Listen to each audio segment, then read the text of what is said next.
మనలో ఉన్నదే, మనలో ఉండే ఇదే, మనలో ఉండే సోలే అంతే. దాన్ని తెలుసుకున్నప్పుడు మనం చక్కగా అందరితో హాయిగా ఉంటాం. ఎవరితోటి మనకి ఎటువంటి విభేదాలు ఉండవు. ఎందుకంటే మనం ఎలాగో ప్రతి ఒక్కరు మనకు అలాగే కనిపిస్తారు. అవును మేడం. అంతే. యాక్చువల్‌గా జయవాణి మేడం చాలా వరకు కూడా సీరియల్స్‌లో అప్పుడు ఉన్నంత యాక్టివ్‌గా ఇప్పుడు ఎందుకు ఉండలేకపోతున్నారు లేదండి. సీరియల్స్‌కి? అంటే ఒక్కొక్క మనిషికి ఒక్కొక్క పిచ్చి అంటారు చూసారా? అట్లాగా నేను వచ్చింది సినిమా కోసం అండి. యాక్చువల్‌గా సినిమా కోసం సినిమా వచ్చి కోసం వచ్చి దాదాపు 40, 50 సీరియల్లే చేశారు అంటే కదా! సినిమా కోసం వచ్చిన తర్వాత హ్మ్. అంటే నేను తీసుకుంటే అంటే మాకు బ్యాక్‌గ్రౌండ్ లేదు. సినిమా బ్యాక్‌గ్రౌండ్ లేకపోవడం వల్ల కొన్ని రాంగ్ డెసిషన్స్ తీసుకోవడం వల్ల హ్మ్. నేను సినిమాలో అనుకున్న క్యారెక్టర్స్ నేను చేయలేదు. చెయ్యని టైంలోనే నేను సీరియల్‌లో ఎంటర్ అయ్యాను. సరే హ్మ్. ఎలాగోలా నిలబడాలి కదా! ఇక్కడ మనం వచ్చాం. వన్స్ వచ్చిన తర్వాత వెనక్కెళ్ళకూడదు. హ్మ్. అది నా తాలూకు మెంటాలిటీ. హ్మ్. అసలు వన్స్ వచ్చాక తాడో పేడో తేల్చుకోవాలి అనేది కొంచెం నాకు ఆ మొండి పట్టుదల ఉంది. అది మంచి అవ్వనియండి, చెడు అవ్వనియండి. అయితే దాంతోటి ఏంటంటే ఇంక సరే ఇక్కడ నిలబడాలంటే ఏం చేయాలి? సరే అని సీరియల్ ఎంటర్ అయ్యాను. ఎంటర్ అయిన రెండో సీరియల్‌కే ఫస్ట్ నా సీరియల్ 'అమ్మ' అని ఒక సీరియల్ చేశా. హ్మ్. అది రవిప్రసాద్ యూనిట్ వాళ్ళది. తర్వాత సీరియల్ 'నాగమ్మ' అండ్ 'నిన్నే పెళ్ళాడు.' అవును. ఈ 2 సూపర్ డూపర్ హిట్స్.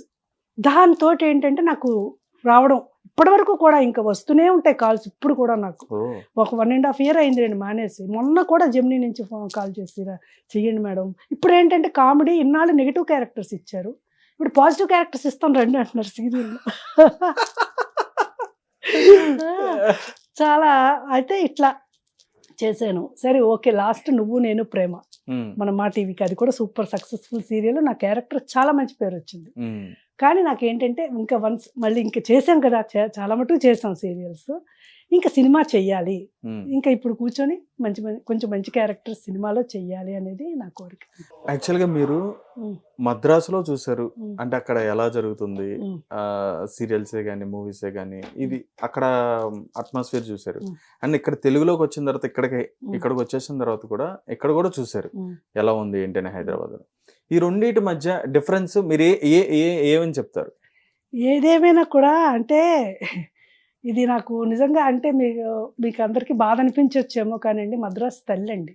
హ్మ్. సినిమా ఇండస్ట్రీకి తల్లి. హ్మ్. తల్లి లాంటిది. ఎందుకంటే అక్కడ చాలా కష్టపడతారండి. ప్రతి వర్క్ కూడా అసలు ఎవ్వరు కూర్చోరు. చిన్న నుంచి పెద్ద వరకు. హ్మ్. చాలా కష్టపడే అందుకే అంటారు చూడండి మనకి అరవచాకిరి అంటారు. ఆ! మనకి సామెత ఆ కూడా ఉంది. సామెతనే. యాహ్! యాహ్! సామెత కూడా ఉంది. అయితే ఇప్పుడిప్పుడు ఏంటంటే వాళ్ళు కూడా కొంచెం తగ్గిందని చెప్తున్నారు. ఇప్పుడు అక్కడ కూడా. హ్మ్. హ్మ్. మన తెలుగోళ్ళది ఒక స్టైల్. హ్మ్. ఇది ఎప్పుడు కూడా కొంచెం హైఫై. హ్మ్. Telugu. Smart work. Smart work. Correct. Exact. Smart work ఇది. అవును. అక్కడేంటంటే కష్టపడే హార్డ్ తత్వం. వర్క్. హార్డ్ వర్క్ అండి. కష్టపడతారు. చాలా కష్టపడతారు. ఇప్పుడు మీరు సపోజ్ మిమ్మల్ని ఒక హీరోగా పెట్టి, మీరు నల్లగా మిమ్మల్ని చూపించాలంటే 10 రోజులు ఎండలో నిలబెడతారు మిమ్మల్ని. మీరు చేస్తారండి? ఓహ్! ఆ! అంటే మనకి నేచురల్‌గా టానింగ్ రావాలి. ట్యానింగ్ రావాలి. అంతేకాని మేకప్ కాదు. ఇప్పుడు 'నంద' అని ఒక సినిమా చేశారు మన సూర్య గారు. ఆ! ఆ! బాలా ఆ! గారితోటి. అవును. నిలబడ్డాడు ఆయన. ఎండలో నిలబెట్టి చేసాడు ఆ సినిమా. మీకు తెలుసా ఆ విషయం? మనం ఒప్పుకుంటామా దానికి? అంటే వాళ్ళు దేనికైనా రెడీ అవుతారండి. ఓహ్! ఆ! అదనమాట. అక్కడుండే కష్టపడే తత్వం. హ్మ్. మనం ఏంటంటే సర్లే లైట్‌గా ఏసేసుకుంటే అయిపోద్ది గదా! అనుకుంటాం మనం. అవును. ఇది అంతేగాని మనకి మంచి డైరెక్టర్స్ ఉన్నారు. వాళ్ళకి కాపోతే వాళ్ళవేంటంటే ఎక్కువ నేచురల్ స్టోరీస్ ఉంటాయి. హ్మ్. హ్మ్. హ్మ్. మనకేంటంటే కొంచెం మనం ఊహించుకోవాలి ఆ ఫిక్షనల్‌గా. క్యారెక్టర్స్‌ని. అదే. అలా ఉంటది. వాళ్ళదంతా ఏంటంటే నేచురల్‌గా ఒక చిన్న ఒక బార్‌ని తీసుకొని ఒక స్టోరీ అల్లేసి ఒక సినిమా చేసేస్తారు వాళ్ళు. ఒక నడుస్తున్న మనిషి, ఒక లేడీ, ఒక జంటు ఇద్దరు కలిసి ఏదో మాట్లాడుకుంటూ దాని మీద ఒక స్టోరీ చేస్తారు. హ్మ్. చాలా నేచురల్‌గా ఉంటాయండి వాళ్ళవి. హ్మ్. ఇప్పుడిప్పుడు మన వాళ్ళు కూడా చాలా మంచి సినిమాలు తీస్తున్నారండి. ఇప్పుడిప్పుడు మన వాళ్ళు కూడా చాలా చాలా బావుంటున్నాయి మూవీస్ కొన్ని. డెఫినెట్‌గా హ్మ్. అండి. మేడం మీరు రీసెంట్‌గా ఒక మూవీ హ్మ్. చేశారు. హ్మ్. అందులో మంచి అంటే పవర్‌ఫుల్ క్యారెక్టర్ చేశారు. అవును. లీడ్ క్యారెక్టర్, అవును. పవర్‌ఫుల్ క్యారెక్టర్ చేశారు.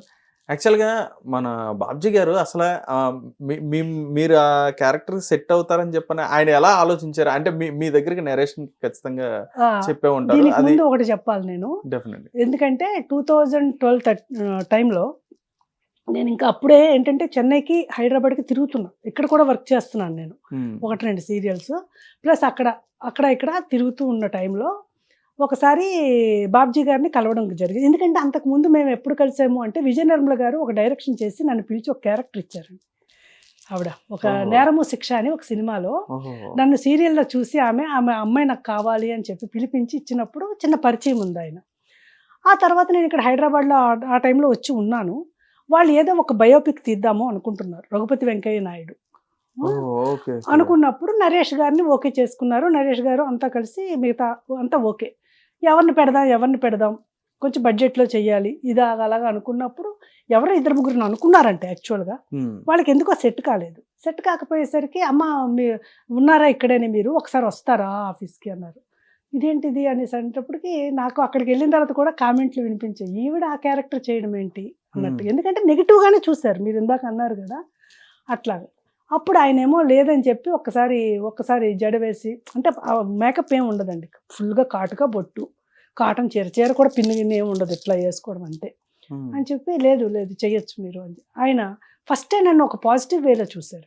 చూసిన డైరెక్టర్ అంటే నేను బాబ్జీ గారి గురించి చెప్తాను నేను, ఎందుకంటే అందరూ నెగిటివ్ వేలో చూశారు కానీ ఆయన నన్ను లేదు నువ్వు పాజిటివ్ చాలా బాగుంటుంది నువ్వు చేస్తే అని చెప్పి చేపిస్తే ఇంకా ఆ తర్వాత చాలా మెచ్చుకున్నారు అందరూ. ఈవెన్ మన దాసర్ గారు కూడా ఒక షబ్నా ఆజ్మీ, ఒక స్మితా పాటిల్ కనిపించింది నాకు ఆ క్యారెక్టర్లో అని చెప్పి చాలా అప్లాస్ వచ్చింది ఆ సినిమాకి నాకు. అది ఫస్ట్. తర్వాత ఈ సినిమా చేస్తున్నప్పుడు ఎందుకంటే ఇన్స్పెక్టర్ క్యారెక్టర్ అనేది నేను టీవీలో కూడా చేశానండి. మాంగళ్యానికి మరో ముడి అని ఒక సీరియల్ వచ్చేది జెమినీలో, నిన్నే పెళ్ళాడితో తర్వాత, అది సూపర్ డూపర్ హిట్ ఆఫ్టర్నూన్ స్లాట్లో. అందులో చాలా మంచి ఇన్స్పెక్టర్, ఫుల్ ఫైట్స్ ఉండేవి, ఈవెన్ సీరియల్లో కూడా ఫైట్స్ ఉండేవి చాలా. అసలు చాలా మంది డిపార్ట్మెంట్ వాళ్ళు కూడా వచ్చి మెచ్చుకున్నారు, ఎంత బాగా చేస్తున్నారు మా క్యారెక్టర్స్ మీరు అని చెప్పి. అందుకని ఆయన ఒక్కసారి లేదురా బాగుంటుంది చేద్దాము అంటే, ఏంటి సార్ ఇదంటే ఇది పాజిటివ్ రోలే, పాజిటివ్ బాగుంటుంది, ఏం వద్దు నెగిటివ్ వద్దు, పాజిటివ్గానే చూపిస్తాను నేను, చెయ్యండి మరి అనేసి అంటే సరే సార్ చేస్తానని చెప్పి ఆయన నమ్మకం నిలబడింది అనుకుంటున్నాను. ఎందుకంటే చూసిన వాళ్ళు ఎవరు కూడా బ్యాడ్ కామెంట్స్ అయితే లేవండి ఆ క్యారెక్టర్ గురించి. మేడం ఇప్పుడు జనరల్గా ఏదైనా ఒక అవకాశం వచ్చిందంటే ఎవరికైనా, ఇప్పుడు ఎలా ఉందంటే ఇప్పుడు సిచ్యువేషన్ అంటే మేము చూస్తున్న ఈ సిచ్యువేషన్లో, అప్పట్లో అవకాశం కోసం చాలా ఎదురు చూసేవాళ్ళు, ఒక మంచి అవకాశం కోసం అని చెప్పన్న ఎదురు చూసేవాళ్ళు. ఇప్పుడు అవకాశాలు వస్తుందంటే డిమాండ్ చేస్తున్నారు, డిమాండ్ పెరిగిపోయింది అనమాట. వచ్చిన క్యారెక్టర్కి ఏంటంటే నేను ఇలా ఉంటా అలా ఉంటా, నాకు ఇలా కావాలి, నాకు ఈ ఫెసిలిటీస్ కావాలి అన్నట్టుగా, నాకు ఇంత రెమ్యునరేషన్ కావాలి అన్నట్టుగా ఆ టైప్లో ఉంది. మరి అప్పట్లో మీరు అంటే అంత హిట్ సీరియల్ చేశారు కాబట్టి మీరు అట్లా ఏమైనా డిమాండ్ చేసేవాళ్ళ, రెమ్యునరేషన్ కి డిమాండ్ చేసి నాకు ఇంత ఇవ్వాలి నాకు అని చెప్పన్నట్టుగా ఏమైనా? లేదు, మా మంచి డైరెక్టర్స్ ఉండేవారండి మాకు, అమ్మా నువ్వురా అంటే చాలు వెళ్ళి చేసేసేవాళ్ళం అంతే, ఏదో కొంచెం అంతే, అప్పుడు తీసుకున్న దానికంటే ఇంకొక 1000 రూపాయలు ఎక్స్ట్రా అంతే అడిగేవాళ్ళం తప్పిస్తే, అంతే ఓ డిమాండ్ చేయడాలు ఏవి లేవండి. ఇప్పుడు ఎందుకు డిమాండ్ చేస్తున్నారు, ఎందుకు ఇలా మైండ్ సెట్, దానికి కూడా ఒక కారణం చెప్తాను నేను. ఇప్పుడు ఇంకా మాకంటే ముందు కూడా మీరు చూసుకుంటే ఒక ఆర్టిస్ట్ వచ్చారు అంటే, ఒక లేడీ ఆర్టిస్ట్ అయినా ఒక జెంట్స్ అయినా, వాళ్ళు హిట్ అవ్వచ్చు, సినిమా హిట్ అవ్వకపోవచ్చు, నేను చెప్పే సినిమా ఫీల్డ్ గురించి చెప్తున్నా. కానీ వాళ్ళని ఒక ఆర్టిస్ట్ ఓకే బాగుంది అంటే వరుసగా వాళ్ళకు 10 సినిమాలు వచ్చేవండి. అంటే సినిమాతో సంబంధం లేదు, సినిమాలు వచ్చేవి. నెక్స్ట్ ఆర్టిస్ట్ ఒక 5 ఏళ్ళైనా కనీసం బతికేది సినిమా, దీంట్లో సర్వైవ్ అయ్యేది. కానీ ఇప్పుడు ఎక్కడండి, ప్రతిరోజు కొత్త వాళ్ళు వెతుకుతున్నారు. ఇది ఎంతవరకు కరెక్ట్ చెప్పండి మీరు? హిట్ టీవీ యాప్, ఇందులో short news, live news, entertainment shows, movies, digital magazines తో పాటు మీ జిల్లా వార్తలను కూడా ఫ్రీగా చూడొచ్చు. ఇంకెందుకు ఆలస్యం, వెంటనే హిట్ టీవీ యాప్ ని డౌన్లోడ్ చేసుకుని ఫ్రీగా ఎంటర్టైన్మెంట్ పొందండి. Hit TV app, hit TV app, please download hit TV app. Hit TV app ని ఫ్రీగా డౌన్లోడ్ చేసుకుని ఎంజాయ్ చేయండి. మీకు నచ్చిన ఎంటర్టైన్మెంట్ కోసం హిట్ టీవీ యాప్ ని ఫ్రీగా డౌన్లోడ్ చేసుకుని ఎంజాయ్ చేయండి. హిట్ టీవీ యాప్ ని డౌన్లోడ్ చేసుకుని ఆస్వాదించండి, ఆశీర్వదించండి. ఇంతమంది సెలబ్రిటీలు హిట్ టీవీ యాప్ ని డౌన్లోడ్ చేసుకోండి అని చెప్తున్నారంటే ఎంత మంచి యాప్ ఆలోచించండి. అమెరికా అమెరికా అమెరికా అమెరికాలో చదవాలనుకునే వాళ్ళకి విశ్వసనీయమైన పేరు మన శౌర్య కన్సల్టెన్సీ. UK లో 1 year masters, UK లో 1 year masters, 2 years work permit up to 5 years visa. Contact Saurya Consultancy. Contact 89851.